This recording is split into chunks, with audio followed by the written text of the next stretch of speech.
y'all, and welcome to the Healthy by Heather Brown podcast, where I encourage you in healthy mind, body, and spirit through my Sunday reset. Let's get into it. Hey, girl gang, welcome back to another fun episode of Healthy by Heather Brown. Today, you guys are in for a mega treat because we are talking to a ministry called Intentional. And y'all, I don't know what we are around here if we're not intentional. And so to get to hear from Brook and Elizabeth Mosser, who lead off into this and all the different arms that it goes, they're parents of 4. I've been talking to them a little bit before we hit the record button, and they are just incredible people, I can tell already. So y'all get ready, buckle up, and let's deep dive right into it. So Brook and Elizabeth, come on in. How are y'all doing today? We are good. We're good. We're good. We're in the middle of a podcasting day for our podcast. So this is kind of in the middle of a handful of other things. So it's actually really nice to not carry any mental load, but get to just sit with you and respond and have a conversation. Like, I feel like I don't know where this is going, but it's not my responsibility. So I'm just so happy to hang. We're just really excited to connect.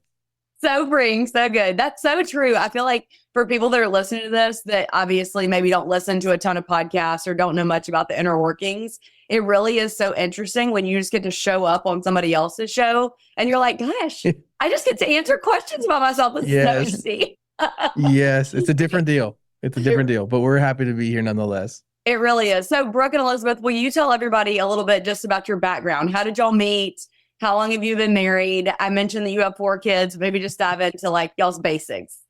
Ooh, how much time how far do we go? Yeah, which version do you want? How about I'll start with the meeting and then you can take the break up because that was your fault. Okay. Yeah, well, why don't we do that? Is that okay? Is that all right? That's great. I love it. So I covered we worked at this wonderful institution that no one's heard of called Starbucks. And I covered a shift at another store.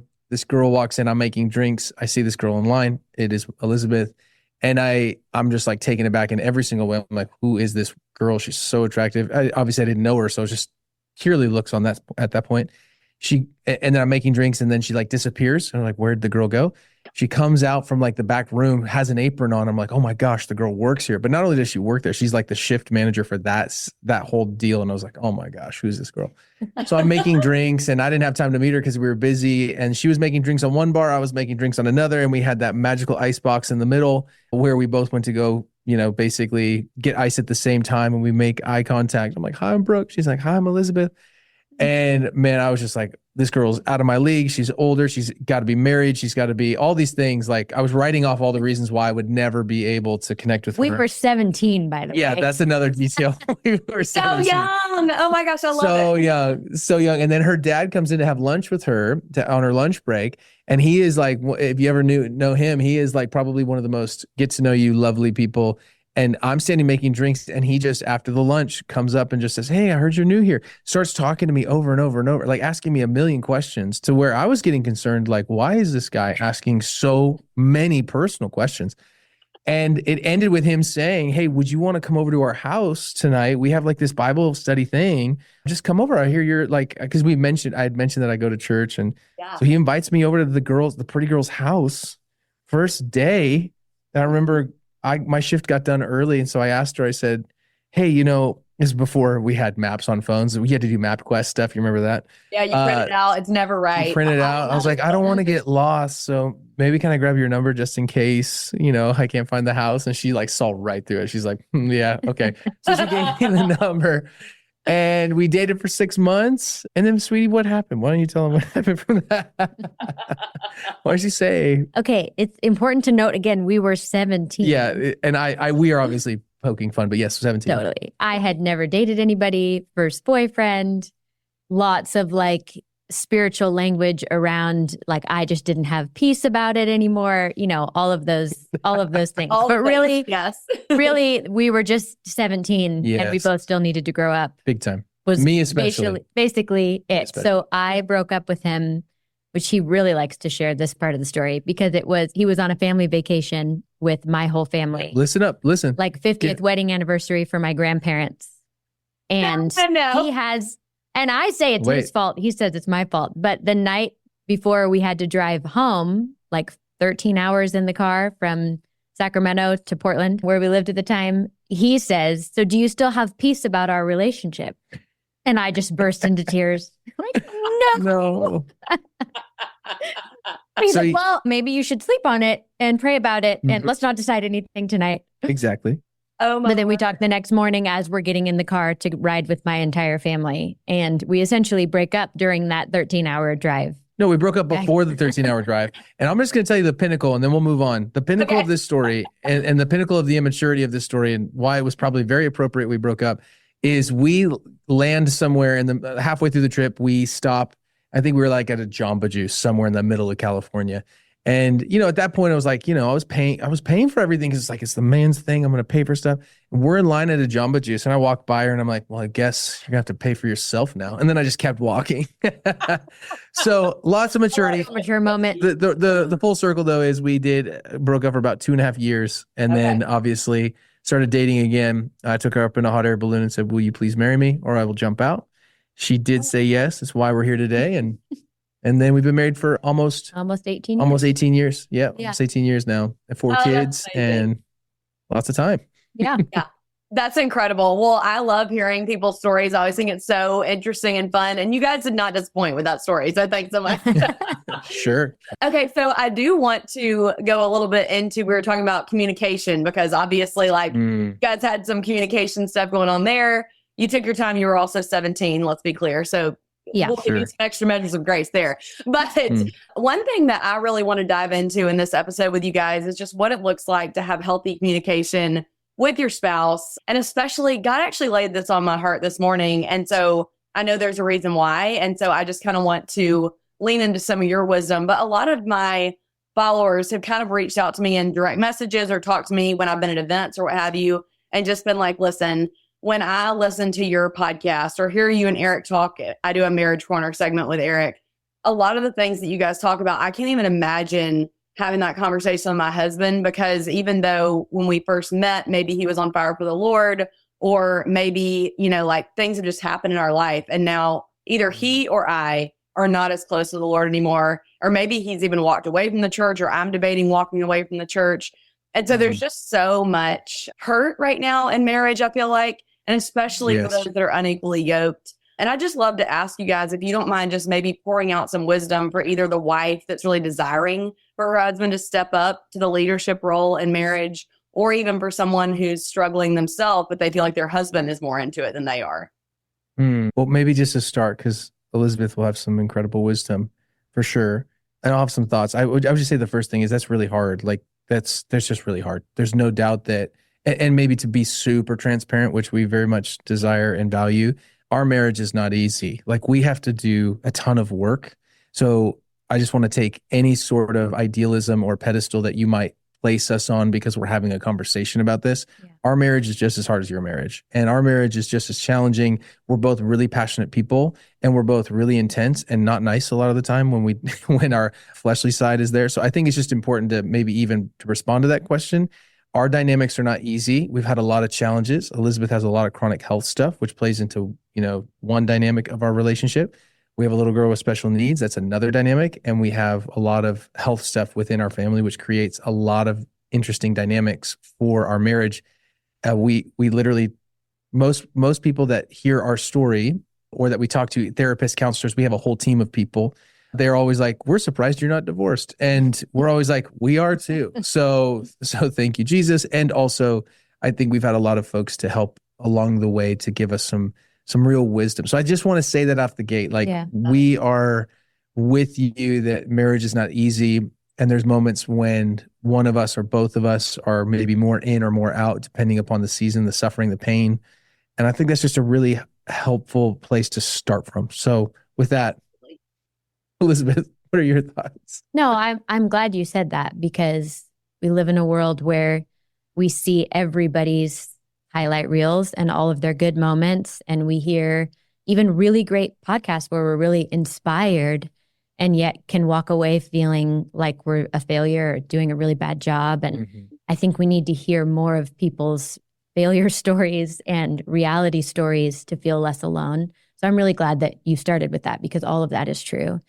And, to what you were saying and asking of just what the people are asking you, of feeling like I'm over here and my spouse is over here and I desperately want us to be one, but I don't know how to bridge this divide. And first of all, I think you have to hold space, slow down enough to let yourself grieve that and be honest about the fact that we are in two really different places. And especially if you're in two different places and it doesn't appear that your spouse has a desire for it to be different, that's a huge grief.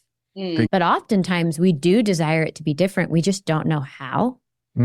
And usually, well, always, we come into a marriage having a way of communicating, a way of apologizing, a way of handling conflict that we grew up with that oftentimes we think is normal. Or in a lot of cases, if we saw something was clearly dysfunctional, we can't always name what the dysfunction is or how to do it differently, because what's been modeled to us is one thing. And then your spouse has had something else modeled to them and has been the ecosystem that they grew up in. So when you get married, you're joining those two without usually having a full awareness of the reality of that.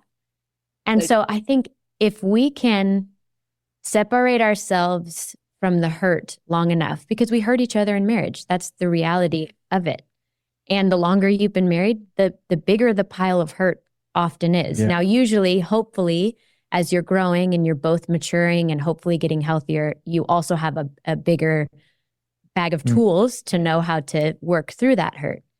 But the hurt is important and we have to work through it. But so often it clouds the ability to really be able to see each other. So in the dynamic you're explaining, where maybe one spouse is walked away from the Lord or is just seeming disinterested, or one spouse wants to communicate and the other one doesn't.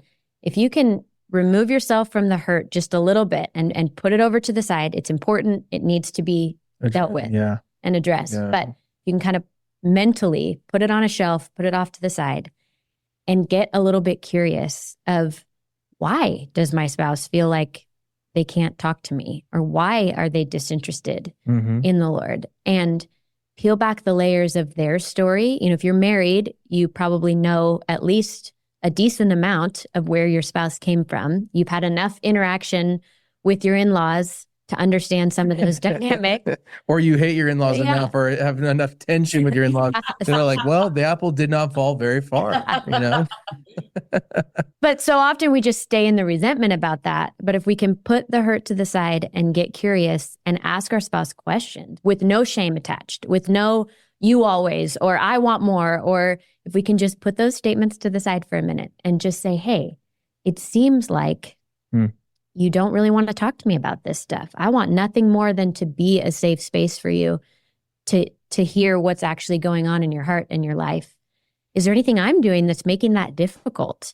Like if we can just create that space, we can at least create space to have a conversation. But so often life is busy, right? And we're frustrated. And especially as women, we say the nagging, mean, like, because we've had it and we're frustrated. We don't actually have the conversation. We just nag. Like there's a scripture that talks about a quarrelsome wife. And how it's like a constant dripping rain, you know? And that's, our husbands don't want to have a conversation with us when we're a constant dripping rain, you know? Yeah, so true. I really like some of the things that you said about putting that stuff to the side and really trying to come to them. Do you feel like that means leading almost with like I'm feeling this, Brooke? So that, because a lot of times I do feel like it can start off with, well, you seem really distant and I'm really hurt. And, you know, so what does that language look like if they're just looking, even maybe for any type of conflict resolution? How do y'all typically come to, Eric and I call it a discussion to maybe not make them feel so like put in the corner? You know what I mean? Yeah. Well, a couple of things I think are really important is most men really actually want to make their wives happy. So I think you have to remember that, and I'll speak for the dudes because obviously there's going to be a lot of ladies' ears that are hearing. So I just want all the ladies hearing. Men don't always know how to show it. Maybe they were never shown it, but they married you because they love you. It wasn't just sexual. It wasn't just physical. Yes, those things are part of it, but it's so much more than that. If he's committed to you, he's given his life to you, he's in for it, right? Now, does he always know how to handle everything? No. Are you often as women more emotionally aware and even able? I think so. I think there's a lot of guys that have not had good examples of what it means to actually love well. I think one of the things I have to apologize often for in my marriage is not cherishing Elizabeth better. I just had to do this the other day. It's like, I know that I need to do a better job cherishing you. And that's that idea of like appreciating her, understanding her, letting her be who she is, like that it's that type of stuff, but it's more than that. But I just think it's important to say in any conflict, or if any woman's hearing this, it's like your husband actually does want to do well by you. I just don't think they always know how. And so I think one of the things that I know we're passionate about, even in the ministry we lead, is trying to just give people language, tools, practical stuff of like, well, what does that look like in real time? Because I know for us, we have to figure it out, just like you and your spouse, you and Eric have to figure it out, and everyone listening has to figure it out. And so I would just say, maybe just practically to what you're asking, or, curious to, I think you have to calm down. That's the first thing, is like tone carries so much, so communication is very little words most of the time. It's the body language, it's the tone. If you want a fun experiment, when we get in arguments, there's a lot of the times when I just go on a walk and then we voice memo it out. That's what we call it. Yeah. Because I don't always do well at listening to her when she's talking at me when I'm angry. Like, and when she's triggered me. Yeah. It's like if I've angered her or she's angered me, like neither of us are listening. And a voice memo is a great thing because you hear tone, and tone communicates a lot. And then if she's voice memoing me and I'm listening and I don't like what she's saying, I can talk at the phone, right? Like, this is so irritating. I disagree completely, but it's not engaging with her. So, those are just things that we do. And you might think that's unconventional, but I think you got to do what works for you. But I would just say practically. I really like that idea. I think that's a great idea. So I love coming out of the box. Try it. At least just try it. But I would just say it's helpful. I'd say we use that when we're both dysregulated. When we're both dysregulated. When talking face to face is actually just creating more hurt. But we need to work it out. We're both very passionate about working things out, to a fault sometimes, of like, sometimes you just got to let it like simmer for a minute so you can calm down and come back and be able to talk about it. So I think for us, we've found when we're just triggering each other left and right and we're not getting anywhere, that tool is very helpful. I think it's also being aware of where each other's wounds are. Because let me just give you a big for instance. And this isn't from our life. It absolutely is from our life. But truth be told, like, so when Elizabeth is overwhelmed, she needs space and she needs time. Is it okay if I share this? Because I'm going to anyway. Yeah. Go for it. But I think she needs time, right? She needs space.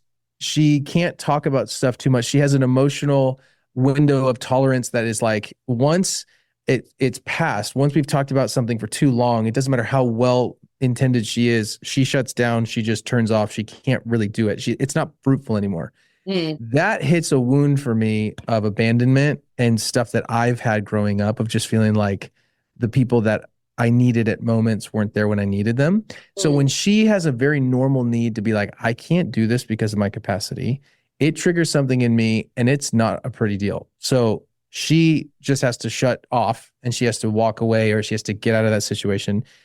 But that feels like deep rejection to me. It feels like, not only do you not care, you're rejecting me, and you don't even care about the situation. Now, I logically know that that's not true, but the trauma and the things I experienced growing up in my body, triggering is not actually, it's a funny thing. I did a lot of therapy around this, but triggering is actually time traveling. So a trigger is the idea that you have something in the moment that happens, and to your body, to your mind, to your emotions, you literally time travel back to the time when that happened in another space, in another way. And all the feelings that happened then are brought up in that moment, and your body doesn't know the difference of the time. So if that happened when you were a kid, and it's happening in real time now, your body doesn't know the difference between those two things. So when she taps on that wound unintentionally, it causes me to do all sorts of things, right? Like I have no patience or tolerance. I walk around the house and try to find her to like deal with it, because I'm like, I got to deal with it. But what I'm really doing is like I'm really wounded in that moment, and I'm trying to deal with it and figure it out. So I think with all that said, that's just like an example of our dynamic. And you have to be aware of the person's triggers, because I have to know that she needs space, and that's a trigger for me, and I need to calm down in that moment. But she also has to know every time she does that, it's not just like her walking away and needing space. It's like a deep hurt for me in a way that is like very hard. So I think it's important to see each other and know each other in those spaces, because that's, for us anyway, that has like been a really helpful thing to know. Like, how we're actually wounding each other and why we are wounding each other in those moments. I don't know if you have any other thoughts, but yeah, that's just an instance. I will say that definitely rang true. Like I think about me and Eric when we're really heightened. I'm a 3 on the Enneagram. He's a 5. And I've even had friends that are close to us be like, how do you guys even function sometimes? Because I can be so intense and he can be so intense. And we both are very strong-willed. But it's so interesting, like you're talking about based on your past and your history and what your wounds are. Like for him, he's like, I'm too afraid to engage with you too much because I know that I have the tendency to lose my temper or to, do things that I don't want to be in your face the way that I'll come across.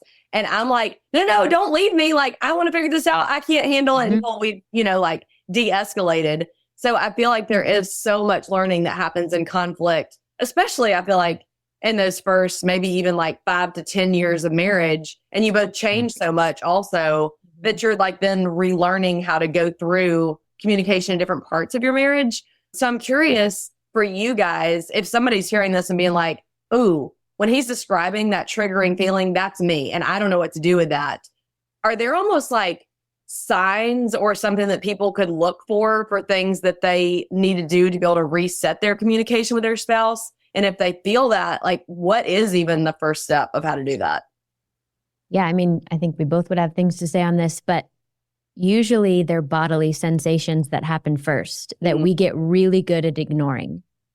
So especially if it's something that was from your childhood or like deep traumas, but even things that weren't, maybe big T trauma, maybe they were little t, maybe they were just ways conflict you and your mom had over and over and over again, or whatever it might be. Usually there's some sort of either our heart beats a little bit faster or we just like hold our shoulders tense or, like usually it's a bodily sensation that we've learned to ignore. And so that's where the slowing down and even just, and I know this language is used a lot, but it's used a lot because it's incredibly helpful. But like doing a quick body scan from the top of your head to the tip of your toes, like is there something happening that is a clue to me that there's something going on here, that my body's remembering something, that this is like feeling super hard for me and my spouse seems fine, like doesn't seem super hard for them. I do want to pull out what you just said, because before we hit the record button, Elizabeth was like, it's really hard to even try to break apart your physical health and your emotional health and all these things, even if you wanted to. So what I'm hearing you say here, though, is like, first, it's like that emotional, like freak out. And now your body's giving you those physical signs. So again, like, I really do just think it's so cool how God designed it all to work together and learning to listen to the cues, to your point. Totally. And in the moment when you're angry at each other, it's super, super hard. So this is obviously done best when you start to notice, oh, that happens to me every time we argue about this, because if you've been married for any length of time, you usually have the same argument over and over and over again with like different words and different things that started the argument, but it's the same argument you've been having since you were dating. Yes. But if you can take some time to notice outside of the conflict, hey, what are the things that always like really frustrate me, or the sensations I start to feel in my body? If you can start to name those when you're not having conflict, and then if you can take it a step further and be vulnerable enough with your spouse and say, hey, I've noticed this about myself. When you need space to go into another room, like in our situation, it makes me feel like you're not going to come back. Like when he said that to me the first time, that was like, I'm a 1 on the Enneagram. I struggle with like always like low burning anger. And then all it takes is he says one thing and I explode. And then I feel horrible about it later. So me needing space and time alone is me trying not to just respond in unhealthy, hurtful anger. It's me wanting to not be the worst version of myself. But when he explained what that makes him feel and how in that moment, he's not seeing me, he's seeing the family member who wasn't able to be emotionally there for him. That was really helpful. Did it solve all of our problems in how we handle those moments? No. But it gave us a framework for what's actually happening in that moment. So we can come back to a place of calm a lot faster than we could in our early years of marriage. And I wish we had known this in our first, we didn't get these tools till probably 10 years in, or an understanding of even his family of origin versus mine until probably at least 10 years in. Yeah. And so if I were to like rewind back to our early years and those times of conflict, we would have asked for help a lot sooner. Yeah. We would have started getting people to talk to about it. Most like therapists that you go to, there are not a ton of marriage counselors. There's a lot of counselors and therapists who won't do marriage counseling, but they will see you individually, because a lot of their philosophy is, if I can help you be healthy, you will have a healthier marriage. So even if it's your spouse has no interest in going, but you're like, I want to go, I want to learn, go for yourself. That was the deal breaker for us, of like, he started going and then I started going, and it was so incredibly helpful. But in hindsight, the number one thing I wish we had done was gotten help a lot earlier. And you don't have to be in a dire spot to need some help. You can on the preemptive end not get to the dire spot if you have someone helping you and giving you tools early on, and a language. Like, we have a language now that we did not have for the first 10 years. That, again, doesn't mean we have a conflict-free marriage, doesn't mean we get this right all the time. But the amount of time it takes to get back to seeing each other is a lot shorter. We hurt each other less in the process, I would say. If you are loving everything you're hearing here in this episode about mind, body, and spirit health, how they're all interconnected, my tested and proven Sunday reset method, and leaving a healthy legacy for your kids, you need to join the Healthy by Heather Brown membership. It's a community of like-minded women seeking the Lord and better health, with weekly resources where I get to personally cheer you on. You get 7 days free to test it out. Link to join in the show notes, or go to healthybyheatherbrown.com. You still hurt my feelings. Yeah, it's true. I do. I still hurt hers. Can I just say one thing? I know you're going to have a question in just a second, but I was just saying, listening to Elizabeth talk and just thinking of all the guys out there that either might hear this or might have this conversation relayed to from their spouse, from their wife, is to say that, the body scanning thing I think is actually really helpful. But I think there's a lot of guys that just kind of go, this is bogus. I don't know. This therapy stuff. I don't know. And I would just say, I understand where they're coming from. I also, and to most dudes, they're not going to hear like, let me do a body scan. Like, I just want to stand and do a body. Like, they're not going to hear it the same way. So I just want to say it in a way that maybe men can hear it, and you can just give this clip to your husband. What Elizabeth is saying is, you do know when you have crossed a line into anger, into frustration, into that. That men know that. They might not always acknowledge it, but they do know it. And I think you need to do the honorable thing in that moment, to know you have strength that can hurt your spouse. And I'm not talking about physical strength. I'm talking about emotional strength as well. You have an emotional strength and even a presence that is like threatening at times. And so I think the honorable thing is to remember that as a man, you need to slow down, and you need to do whatever you can to get into a space where you can be calm, because your energy and your bigness and your strength, the beauty of it is when it's under control. When that strength is out of control, it is not beautiful. It's not helpful. It's harmful in every direction. And that's this weird tension. As men, we have this strength that we can exhibit, but we're honestly most of the times not even supposed to. We're supposed to have it and not use it in a way that is, and if we do use it, it's in a calm, gentle way. So maybe just to say, maybe it's not a body scan. It's you saying, I'm going to do the responsible thing and walk out because I know that I'm overwhelmed. And maybe you'll get to the spot where you nuance it and you go like, I can feel that in my body. But first, if you can't get to there yet because you can't really understand it, or maybe you don't value it as much, do the honorable thing and step out, go on a walk, do the things that you need to do to calm down, because your wife, your spouse, your family needs it. Yeah, absolutely. I think that's all so helpful for people to hear. And I agree with you that I think dudes do hear things in a different way. So I appreciate that. Sure. And I know Eric will appreciate that version of the communication too. Sure. So you guys, obviously, like, the title in your ministry is the word intentional. And that's something that we love to talk about around here, especially as related to, we do a Sunday reset where we're basically naming things that we're going to be intentional in that week. A lot of times that's when we're figuring out babysitters and date nights and those kind of things. How would you guys say that you have learned to be really intentional in your marriage at this point in your marriage, maybe even versus pre-kids? Because I think it'd be really cool for people that are listening to this that don't have kids yet, or pregnant, or in their early kid days, versus now, what intentionality in marriage looks like for y'all. Well, I could give a couple things. I would say, first of all, we're just like you in many ways, where it's hard. It takes a lot of work. And I think And you're tired. We feel probably, you're tired. Yeah. And we feel probably a lot like many people where we could be doing this better. So we feel like we're trying, but we could be doing it better. I think that's the first thing. We try to have a connection point every day. Now, this is going to sound so unromantic, so I'll just give you a heads up. Our kids do the dishes after dinner, and we try to have at least 15 minutes to connect. Now, that's about, I think that's realistic. Sometimes we have more, but we have touch points every day where we try to connect.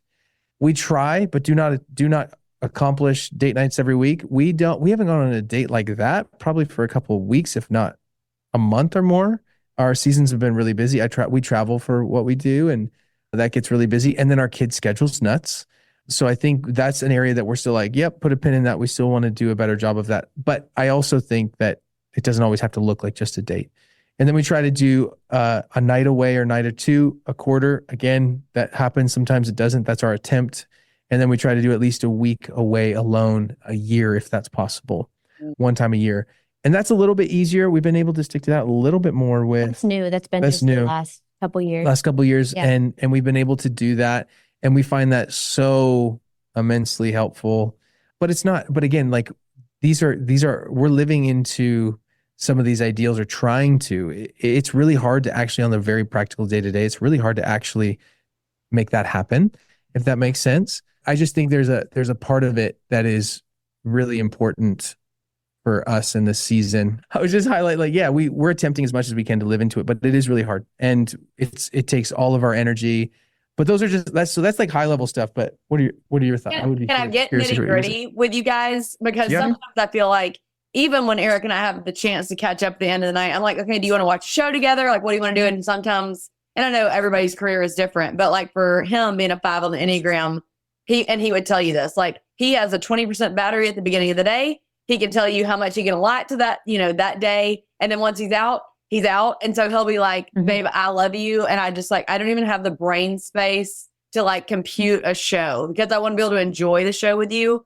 So if we're talking and people are hearing this, they're like, yeah, so when I'm so tired or my spouse is so tired, is there anything that y'all have found just practically on those really tired nights? Is it like, how do y'all reconnect? Or if it's like, I'm too tired to, is it like, okay, well, we'll just come back tomorrow. Or I think just getting in that hard, that's what I'm like, I want to learn from you guys. What do y'all think about those type of nights? Yeah, well, He's that's like, every night. That's like it is. So for us, it is. So he mentioned that I have a lot of chronic health stuff. Yeah. Night times are the worst. My fatigue is the absolute highest, and then I live with chronic pain, and it's worse at night than it is in the morning. Wow. So I don't have a lot of I don't have a lot of emotional space. By the end of the day, I homeschool our kids. One of them has special needs. I'm like giving out all day. So, and that's a challenge. That can make him feel like I don't want to connect. Yeah. But I feel guilty or I get upset if he's trying to push me to connect. So, and it's easier for me to connect about practical, logistical things. Takes less energy for me than the deeper, heartfelt stuff. Yeah. So that's why we do it after dinner and not after the kids go to bed, because I have nothing by the time the kids go to bed, but I have a little bit of energy left to sit down. And when we talk every night, it's like hearing about each other's day. It's not necessarily like, where's your heart? The deep things going on in my heart. Usually. And he hates the practical stuff. And so I hate it. I just would prefer, we can talk about practical stuff anytime. It's like, I want to hear about the other stuff, right?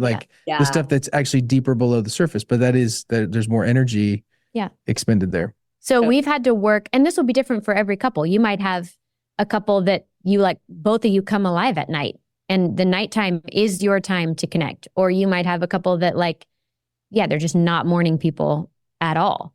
So you have to figure out in your unique relationship and dynamic, there are different types of connection. So this is the practical of, we need times during the week that is logistical connection, where we look at our calendars, where we figure out who's going to carpool the kids everywhere. And we have all of those types of conversations. Mm-hmm. We have to talk about that throughout the week. But usually on Sunday, I come to him with a big list, basically, because this is the stuff that lives in my mind. And it doesn't live in my mind. I'm totally, no. it just doesn't stress me out. Like I'm a little bit more go with the flow that way. But if she doesn't have it planned, like she feels like the world is going to fall apart. And so it's not that I wouldn't do the list, but she's always has the list running. So I'm like, okay, time to respond. But I keep a note app in my phone because if I'm constantly asking him logistical questions, I wear him out. But if I say, can we sit down and talk at this time? It's going to be all logistical. And I save anything I can that doesn't need to be talked about all throughout the week. If I know we've got a time we're going to talk about it, I add it to my list and I get through it as quick as I can because I know he's only got a certain amount of energy to talk about those things. It's not that I'm against this stuff. I just hold on a second. I'm absolutely okay. I'm not like this dude like, I hate logistics.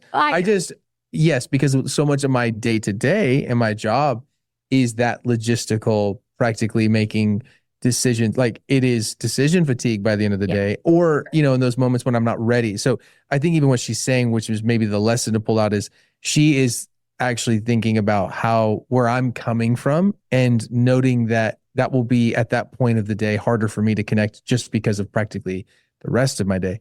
So yeah, that's a real dynamic. Yeah, of just learning each other. He knows I need that, and I know he needs it in a certain way for it to go well. Yeah. So there's like the logistical connection that you have to talk about to be intentional about your life. And then there's like the emotional, deeper connection. What's going on with you? If maybe your spouse has been really irritable all week, knowing you got to create some time to figure out what's going on with them. Not like, I'm mad at you, I need to tell you all the ways you're being irritable, but like you clearly need to talk. Like, let's create time to be able to talk. So for us, oftentimes that's on Saturdays. Our kids are older now. And so we've started going on walks on Saturdays, and we try not to talk about the kids the whole time. We try not to, Saturdays like our Sabbath. We try not to talk about anything logistical unless it like absolutely cannot wait. But that's maybe more our time to talk about. Well, our kids need a lot. And because of the different stages and different unique differences with our kids and their situation, it's very easy to just literally talk about all the different dynamics and needs. And so even one of our PTs, physical therapists for Birdie, and a couple other people were like, actually, like, do not always talk. Like, you have to have boundaries with this stuff. And that was actually really helpful to know. Like, don't talk about all the things that need to happen, because it can become the only thing that you talk about. Yeah. I know that's our unique disposition, but I think, whatever it is you're tempted to talk about that's not you and your spouse and their relationship, how they're doing, be careful and be aware of that, because sometimes we just go to that because it's easier, but you really want to press into the next. So yeah, any other connections? And then I think the daily connection about each other's day is helpful, because then it's not like, well, everything is built up and now it's Saturday and we have so much to talk about. And it's just like, you can't get through it all. It's too much. You've been in different worlds all week. Yeah. So I think being able to hold space for different types of connection. I like that. And really like the love we see in the scriptures is willing the good of the other. So by you recognizing that your husband starts the day at 20% and may have 0% by the time you're like ready to connect and talk. Well, you're loving him by just being aware of that. Yeah. And it doesn't mean that you never get to talk to him at night. Like, there might be times where you need to give him a heads up in the morning. We do this a lot. Like, hey, I need to talk, or I need to be able to just hang out with you and watch a show. Or there's like something I will say to him a lot, or he will say to me, there's just stuff I need to verbally process with you. Can we talk at such and such a time? Or can we talk after dinner? And then I know that time after dinner, there's something he needs to talk about. And so I need to create space for him to be able to talk about it. You're often too curious though. So you I'm just curious. She'll be like, well, what is it? And then she'll want to talk about it. I was like, we just set a time for this. So can you stop asking me? Because I'm not going to even be able to tell you the thing. Give me a hint. Just give me tell me what it's about. Then the hints get to questions. I was just in the last thing on the connection piece is men often connect physically before they connect emotionally, and women often need to connect emotionally before they connect physically. So I think if you can get into tune with that, wherever that is for you guys, I think that's helpful. I just, truth be told, I want to connect emotionally far more after we've had physical connection, but she also needs the emotional connection before the physical connection at times. And so there's lots of times where it's like, hey, we want to plan in moments of intimacy, but do we need to have a long talk before that? Or like, where are you at today? And so I'm trying to check in with her, because it's important to highlight that, because if a lot of ladies are listening to this and your husband's like not able to like even focus, he's like all out, he just can't even deal. Just know that might even be part of it. It's like he wants to connect, but some of those things are just practical biological things. What we need is different, but not bad, right? So I think it's just understanding that about each other. Well, and this is way TMI, and you guys can be like, I don't want to answer that question, but I feel like women are going to want to hear this. Okay. And I'll go first, and maybe that makes it less awkward for you guys. But a lot of times, like Eric, I'll go to Eric and I'll be like, hey, I just want to hear how you're feeling about how often we're having sex right now. Like, do you feel like it's enough for this season? Are you exhausted? I know that we typically have talked about in this season where we're trying to have sex about 2 to 3 times a week. But sometimes he's like, dude, no, I'm exhausted. Like, I'm good without tonight. I'm like, okay, good, great. Cause I'm tired too. Wonderful. But I do think that that's really important. And I didn't realize that probably until like 10 plus years into marriage, that frequency that they need can change, or what is going on in our life. And so I think not being afraid to not only talk about how often you have date nights or have these conversations or check-ins or logistics, but how often does your husband feel like he needs sex to be connected to you to have those conversations? And I'm probably phrasing that really poorly, but do y'all have any that you don't mind sharing? Oh, don't mind, but Elizabeth, I'll let you go first. I was just gonna say, I love that you guys talk about it. Yes, that's because so many couples don't talk about it, Yeah. or we go. I feel like, especially in like the Christian world, because there's so little that's said other than just don't before you get married. Right. That we go into marriage with this Hollywood idea of what sex is and what your sex life is going to be like. For sure. And it's so far from the reality of real life when you've got a house full of kids. It's so far. What you see on TV, which we shouldn't even be seeing on TV anyway, it's so far from the reality of our real life. And so I wish that was talked about more, and that couples felt the freedom and the safety to be able to talk to each other about it more. So true. Because there isn't like this is what we should be doing, and so we need to follow this mold. Like, we have so many unique dynamics. Yeah. And so communicating about it is huge. I think that's really the biggest thing I can say, is like exactly what you're doing, like checking in with each other. How is this working for you? What are you desiring? Why is this hard for you? And those are awkward conversations to have, especially depending on how that was handled in your home growing up. They're awkward conversations a lot of the time. And maybe for some people, they don't feel awkward at all talking about it, but your spouse probably does. If you don't, you probably married somebody very opposite from you, you know? Yeah. So, and I think just being able to talk about it, and let's say it's like happening a lot less than your spouse wants it to, but that's like the reality of your life. But you have a consistent plan. Like, on this day, we always make time. Well, that's huge. That might sound really unromantic, but it's a whole lot better than just how the amount of stories. We were in pastoral ministry we have been for like 20 years, but 18 years full-time before doing what we're doing now. And the amount of couples who either were one step away from a divorce or ended up getting divorced. The minute you would ask them, how long has it been since you've been intimate? It was always a shockingly long time. Really? It was always 9 months, a year. And if you'd ask, have you talked about it? No, we don't talk about it. And truth be told, an old guy told me once, it was an old phrase, but I think there's so much wisdom. And he just said, a couple that lays together usually stays together. And I'm like, saying. But I had some qualms with it, but I feel like the principle, the wisdom, foundational. I maybe just want to respond a little bit too to what you're saying, Elizabeth, talking about is huge. I think I think having a rhythm is important. I think you can say that it's unromantic to schedule time, sure, but life kind of demands that to an extent. So I think that if one of you needs spontaneity and one of you doesn't, I think it's, figure out how to meet in the middle. But I think for us, we definitely talk about it. And I think we have a minimum amount that we want to be able to connect that we've decided upon per week. And like you heard, like, nighttime's not a great time. She just said it. So we have to get even more creative of like thinking through like, okay, well, that's not great. So where's the season of life? If you know, example, like Eric's nights, like he's out, right? So maybe that means you get creative. Maybe you have to talk about, okay, maybe it doesn't look like this thing where it's always at nighttime, or maybe nighttime's just not, that's off the table for this season because we just can't, it just doesn't make sense for us. I think that's important. And I think it's important to meet each other's needs in that, because everyone needs something different and everyone has a different, couple to couple. And, I have a group of dudes that I do life with and connect with.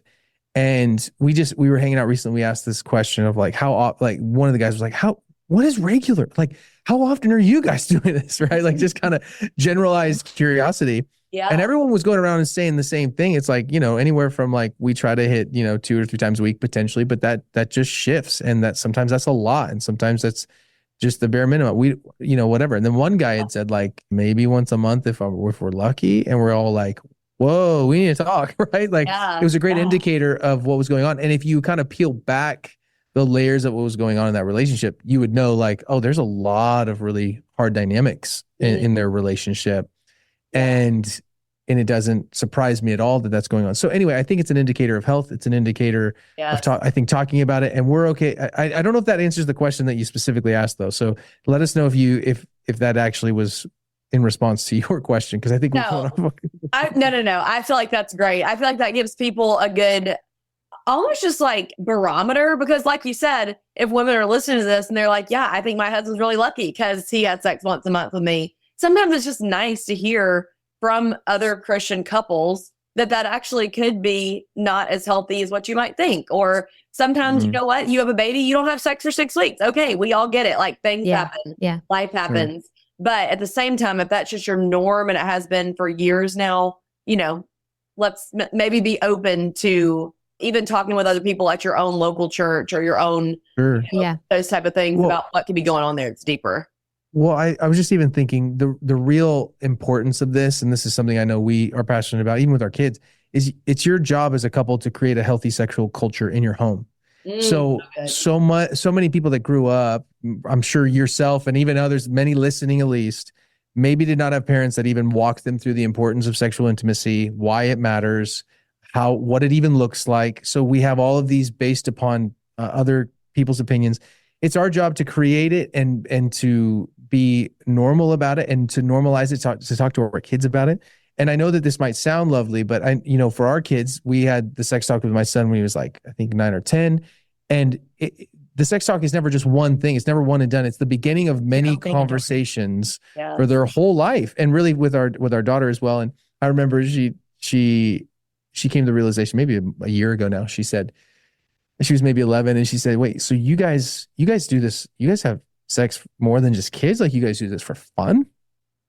And I was like, yeah, we do. She's like, well, wait, then when was the last time you guys did this? And I said, sweetheart, we've told you that if you ask us very specific questions, we'll tell you every time. We will tell you, even if it makes you uncomfortable, right? Like we'll tell you. And she goes, no, I think I want to know. I was like, are you sure? Because you can't unhear stuff. And she said, yeah, I want to know. And so I said, well, what's today? She said Wednesday. I said, okay, if it's Wednesday, I think it was Sunday. And then she goes, I knew it. I knew something was happening. I knew the door was locked. I knew you were taking a nap. It was like, yeah, we were taking a nap. We were also just doing other things. So, it's interesting to where, you're trying to create a culture in your home where you can normalize sex. Sex is a normal part of life. It's beautiful. And the more you can talk about it as a couple and the more you can normalize it with an appropriate age, all that type of stuff, you guys, caveat it with all that stuff. It's your job to create a healthy sexual culture in your home. It starts with your marriage. It starts with you guys. And it's not like, I would just say, I don't think that we have anything to like stand on and gloat about. And like, we have this insanely amazing active sex life. It's all this, like we have so many caveats and so many things that we're working through. I think the main thing that we are is very consistent and very open about it needing to be consistent for the whole of our marriage. And it's not just about sex. I think most people forget that marriage is primarily for your holiness, not your happiness. Tim Keller said that, and that's the truth. Like it is about growing you into holiness. Some days you're going to feel like it. Some days you're not. Some days you're going to be like, this didn't make me happy. But the point of marriage isn't to make you happy fully, right? That's not even the full point. So Anyway. Yeah, this is all so good. I'm like, man, we're ending with a bang. I love it. So much good stuff. But you guys, we are quickly running out of time. So talk to us a little bit just about this. I ask this question at the end of every podcast episode. For this one, I'm asking, how do you reset as a couple? And I'll leave it open-ended for your interpretation on purpose. And so I'd love to hear both your answers of how you guys reset as a couple. And it can be different answers for each of you. Yeah. We love our children to death, but we need to be away from our kids. To when we both know we need a reset. We need to remember that we like each other and we love each other. We say that often whenever we do get away without them. We'll always say, man, it's good to remember that we still like each other. Because so often in just the craziness of life, you forget that you like each other. And you only have time to talk about all the things you don't like about each other because you're trying to like stay current with conflict. So for us, and just we have a pretty high needs family. And so we have to step outside of those needs and be just alone together. So sometimes that's, like I said, a walk on Saturday mornings away from the kids while we like are crazy strict about screen time, but they are full on watching however many shows it takes for us to be able to have a long walk so we can do that because that's really important. Or it's a night away. We're thankful. We're so fortunate to have my parents super involved and they can handle having our kids for a night. And they're really great about doing that, especially when it's for our marriage. They actually don't love to do it when it's for work, but they will always say yes. I mean, they do it for us to work, but they will always say yes when it's for our marriage. And so we're super, super grateful for that. They help us have a healthy marriage by saying, we will take on a load so that you can do that. But for us, it really is helpful, especially when we're not in a great place to get away. And it's also helpful if you are going to get away. Sometimes you just have to have a really good argument before you go so that you don't waste the whole like first bit of your time away. Yes. So let's get it out now. Current, like working out all the things. Yeah. Oh yeah. And on that, so many thoughts about that, but I would say to reset, very similar. I would say my answer would be similar, and I would just add an end, similar that we need to get away and not to, and to be really clear, that reminding your spouse that you like them, I think at certain stages becomes more important than you saying that you love them. I mean, yes, you do need to say that, but I think your spouse often knows the commitment level. They just forget, do you still like the person that I am? I need a little reassurance in that, right? So, but I would say to reset all of those things. And then, I mean, it's been stated, but I think for men it's true. Like I reset in a deep way after physical intimacy. Like there's just like a full on biological, there's an emotional, spiritual, physical connection that happens there. That's why you recognize sex being such a powerful thing in the scriptures. Why are we talking about not having sex outside of marriage? Because marriage is the only thing that contains something with so much power and energy. I think that's a big reset for me. It's a reminder of love. Every time a couple connects, it's reminding it's reminding your body physically that you're connected. It's reminding you emotionally that you're connected. It's you saying with your whole body, I'm committed to you in all the ways that I could even think about. So I don't think it is a small deal to say that, making love is a huge way of reconnecting. And I would say all of those things and getting away. I think anytime I'm away, even on like a business trip or I have to get away, just this last weekend, I was in Florida, I was speaking somewhere. I took my son with me. And a lot of the times, I haven't told you this yet, but I think I'll think of so many things when I'm out of the normalcy of life. I'll just start thinking about, wow, she's such a great mom. She's such a great wife. There's so many details of our life that I love, and I love who she is. And she knows that I don't always do the best job of always like overly sharing that. I think I try to communicate it, but I think, I start to appreciate her in a new way when I'm away from her for a little bit. So I even think there's that thing about like being away from something that's normal, just even for a few days, helps me appreciate her even more. And I start to see the things I love about her. So even that's resetting in a weird way. Being away is actually resetting. So those are my thoughts. Good. Actually, that made me teary-eyed because when you were talking about liking someone versus just loving them, obviously. So I am going to issue that as a challenge. I try to issue a challenge to my listeners every week. This week, your challenge is to text your spouse today if they're at work or wherever they are away, or call whatever is capable for them during their work day. And if you will just tell them why you like them, you can say something like, I love you, but some reasons I was thinking about today that I really like being married to you and that you're still my best friend and tell them, because that means so much, people. And then with all that said, you guys, it was a joy to have you. Will you please tell everybody where they can connect with you online? Because I know they're going to want to after you just gave us so much wisdom about education and all the things. Oh, thank you. I'll do this part. She prefers that I do this part. I know that already. See, this is marriage. I just know. Don't even ask her or assume she wants to know. If I had to, but I don't have to because you're saying if I'm here that I'll do it. Yeah. So we lead a ministry called Intentional. You can find us right now at intentionalparents.org. That is our website. Right now, our Instagram handle is intentional_parents. You can check that. We also have a podcast called the Intentional Parents Podcast. A lot of parent stuff.